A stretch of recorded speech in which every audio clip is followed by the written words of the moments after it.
you guys developed something, you and your co-host developed something called the Financial Order of Operations. I've had this sent to me, I think, multiple times on Instagram. The little chart that you guys have, somebody just forwards it over to me. There it is, right there. I love it. I would, so we're talking about the order of doing these things. I thought maybe we could talk through that a little bit and then maybe direct people to that resource at the end. So your first order of operation is deductibles covered. What does that mean? It's to keep your financial life out of the ditch. I mean, if you think about it, most people, you have your health insurance deductible. You need to go see, is that $1,000? Is that $1,500? You also have your property and casualty, or whether you're a renter or whether you own your house, there's going to be some form of deductible. For those that don't know, the deductible is just how much you need to pay to the insurance towards the thing before the insurance company kind of picks up the slack for you. So I'm just trying to make sure that you have enough to cover whether it's your health insurance, whether it's your property and casualty on your automobile or your house. Make sure you have at least the highest. Go write down all your deductibles, whatever the highest number on that list is. That's what you need to have. Once you have that number, you can move to step 2 in the financial order of operations, because it really is just basic protection so that you don't put your financial life in the ditch if something bad happens. So that's all step number 1 is. Yeah, and then I like that because and obviously one of your high deductibles might be your healthcare deductibles too, and I understand that's one of the major causes, or one of the leading causes, of bankruptcy in our country. So exactly. Number 2 is employer match. I think I understand that, but why is that important? Yeah, well, it's free money. I mean, look, we give a ton of 401k presentations, and we actually give away money sometimes. Every now and then. That's why it's dirty. If I ever come to a 401k presentation, volunteer whenever I ask for volunteers, because we give away tons of free money. But and everybody hoops and hollers when you give away $100 or $180, because when you're showing what a dollar has the potential to become, the room, you would think Oprah showed up and started giving away her favorite things. But yet the statistics and the research shows that most people are not maximizing their 401k, their 403b, the employer match. And guess what? It's not typically $20. It's not typically $100. We're talking about potentially thousands of dollars of benefits annually from your employer that people just aren't taking advantage of. So if you can make 50%, 100% guaranteed just by participating, you're crazy not to do it. And that's why I think a lot of people are shocked when they see deductibles covered as step 1. Step 2 is employer match with the 50 to 100% free money.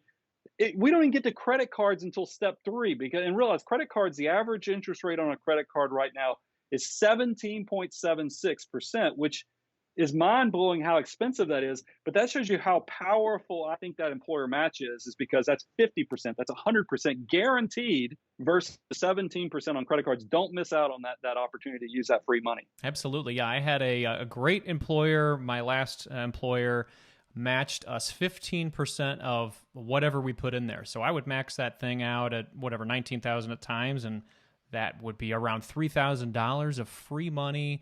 No matter how it was invested, it was free money. So absolutely take advantage of that as much as possible. So we talked about high interest debt. Let's move on to step 4, which is emergency reserve. So talk about how much is a proper emergency reserve for people? Is that personal, or do you guys have an opinion? Yeah, I mean, people who are in the workforce, it's the traditional 3 to 6 months of your income. As you approach retirement, that number is going to probably balloon up somewhere between 18 to 36 months, because you don't want to have any volatility, in the markets or what's going on in the financial world impacting your retirement. But while you're working, I think 3 to 6 months, which is pretty traditional, is a standard. And then a lot of people ask, well, where do house down payments, where do car down payments? Because those one-off things, I always tell, here's a good exercise. Go figure out what your monthly living expenses are, and then figure out what 3 to 6 months of the expenses are, and then compare that to 3 to 6 months of your income. The difference between those two is kind of that you have some flexibility and freedom to use and allocate some of that money towards house down payments, to car down payments, but you at least know where the guardrails are, where the bone is, that you don't want to cut any closer to 3 to 6 months of your living expenses, because that's ultimately, that money is there in case things get really ugly. If you lost your job or had something medically happen to you, that money has a very big purpose. Yeah, and ours has changed over the years. I think we had 3 months for a while when both my wife and I were working. When she was a stay-at-home mom, we bumped it up to 6 months. And then when I went to entrepreneur land, it was like, and after the pandemic, I'm like, man, 6 to 9 months has sounded pretty good. So decide what feels right for you and your family, obviously, and that fits well. So number 5 here is Roth and HSA. Now, statistically, as we talked about, more people are doing the 401k. Is that just because it's been around longer? HSA and Roth, nobody knows about. Why is that? What do you think?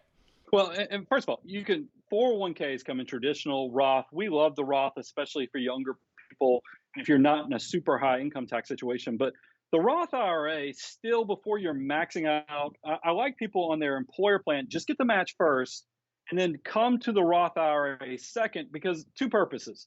It allows you, I don't want you to use it for this, but it is a break the glass emergency access, because you can always get access to your principal of your Roth contribution after a period of time, tax free, penalty free. So it is a get out of jail, oh my goodness, things have gone bad, emergency fund, but you don't want to use it for that because you want that tax free growth, because Roth money grows completely tax free. You want to take advantage of that. I like the Roth IRAs over the Roth 401ks because you get to choose the investment. So if you like Vanguard and their index funds, or Fidelity Investments and their index funds, you get to be complete control. Sometimes with your 401k, your owner of the company might have a golf buddy who, sold a 401k plan to them, and you just don't have the best investment options. So you get complete control with the Roth. And then I also like the fact that Roth IRAs, as you get older, don't require the required minimum distribution like the 401ks do. So that's why I still want you going employer match, then come to the Roth. And then this is a great segue right into step 6, Andy, is then after you max that out, go and then you can load up your employer plan completely in step 6, because that's typically $19,500 right now, unless you're over 50 or 50 or older. And then you can take that all the way up another $6,500. So really, you can get to 26,000.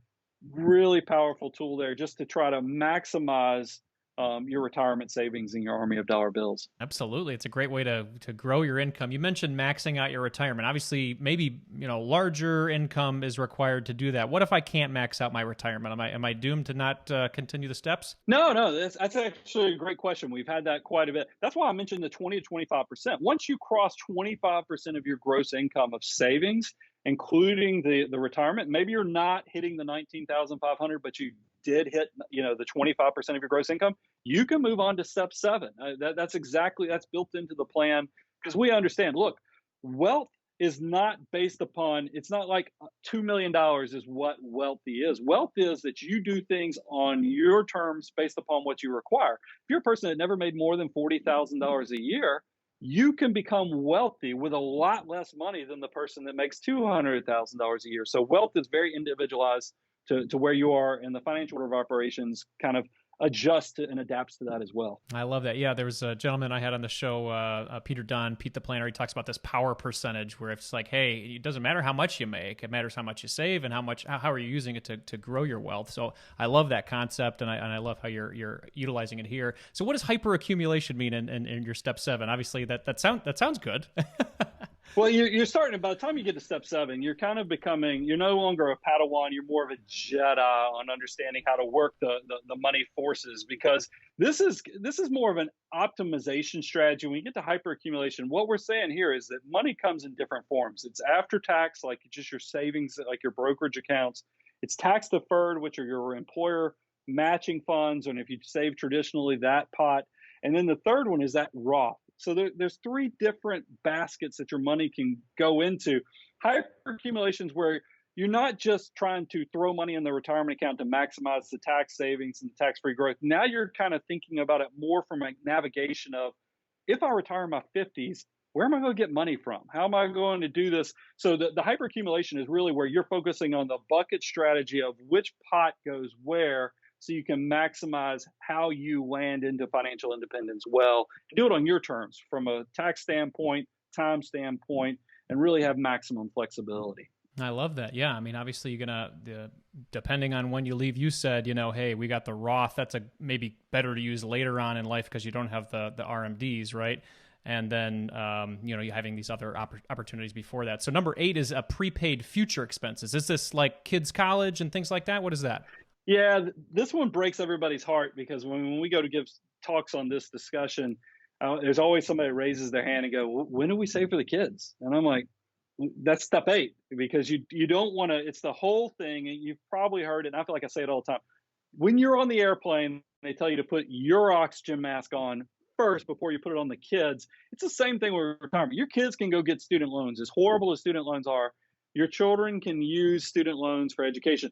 There are not retirement loans. I mean, you're just kind of your retirement loan is you move in the basement apartment of your kids, not because they love you and want you there, because you're broke. And that's not the ideal situation. So that's why, yes, step 8, kind of getting to the bottom of the list, is where you can put the 529 savings, the custodial, as well as, if this is also where if you want the lake house or the beach, the second property, or you want to get into rental property and start becoming a landlord, all that kind of fits into step 8. It's those things that are a little beyond the basics. There's the whole point of this is front loading a lot of your investing so that you're making yourself set. I've heard of this term called coast fire, where you eventually get to a point where you've accumulated so much in your early years that you can either, invest a lot less or invest, almost nothing and still get to your goals. Do you like this concept? Do you think it's dangerous? What do you think? I got to tell you, Andy, I had never heard that term, but I'm going to totally use that now because coast fire is exactly. I didn't realize I was part of this fire movement until, because when I was 25 years old, I told myself I'm going to retire at 50. I'm going to save as much as I possibly can so I can retire at 50. I'm getting close to 50 now. I can retire, but I'm not. I'm having way too much fun. I'm in my peak earning years. I'm loving creating content and getting paid to do it. I'm living my best life right now. So why would I leave while I'm having this much fun? But guess what? I have the opportunity because I invested so much when I was young that I can coast. I mean, it's so interesting now because to come from a tightwad mentality to now when we're planning trips, I can do them in a way that I never would have thought. But I tell myself, like, why not? It's not, you can't take this money with you. We're already, we're building this. We've trained the kids to be good with money. Why not go live our best life? And we're also charitable. I mean, I'm very charitably minded as well. So it's just great if you put the time in early, you do get maximum flexibility. The whole YOLO crowd tells you never to start saving because you never know, tomorrow is not promised. But I always tell people, statistically, you're going to live to be old. Wouldn't it be better if you hit your 40s? And I mean, Andy, you're kind of in that situation now. You hyper saved. You didn't start with the debt first. You did hyper save, and then after you had maximized the 25%, you came to the debt, and now you get to do it on your terms. I mean, that's completely, because I know you left. You're doing content creation kind of as your job now.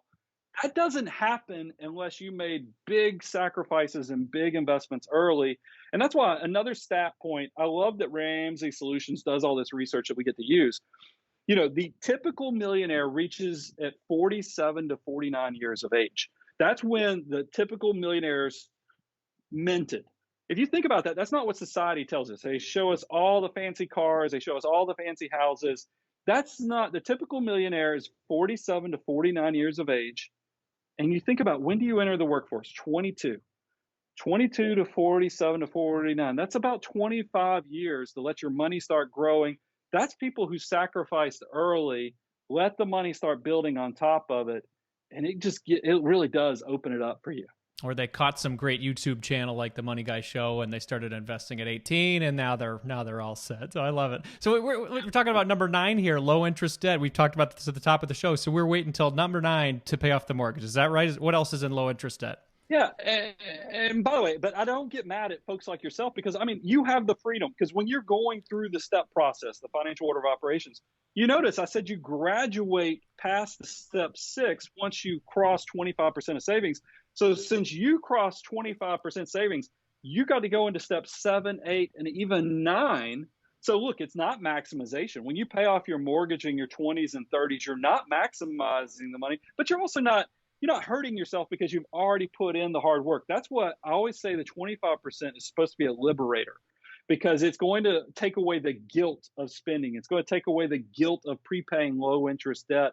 That's why I love it. I mean, you have to put yourself, am I a creator of wealth or am I a consumer of wealth? But most people who listen to my show, listen to your show, they're creators of wealth, but sometimes they're too big of creators, meaning that they have a hard time saying it's okay to enjoy my 20s. It's okay to enjoy my 30s. I like that I've tried to create a system that lets you check all the boxes of success, but also lets you live a life that you can feel good about and actually look back and realize you created some blossoming memories. I love it. I love it. And we've mentioned Dave Ramsey. We've mentioned your order of operations. We mentioned the FIRE movement. These are all great resources to get your mind thinking about what you could be doing to create financial freedom for yourself. If you don't follow it to a T, Brian's not going to get mad at you. Like, it's just, the point here is to invest early, take care of yourself, because again, there are no retirement loans. I think that's the best way to end that segment there.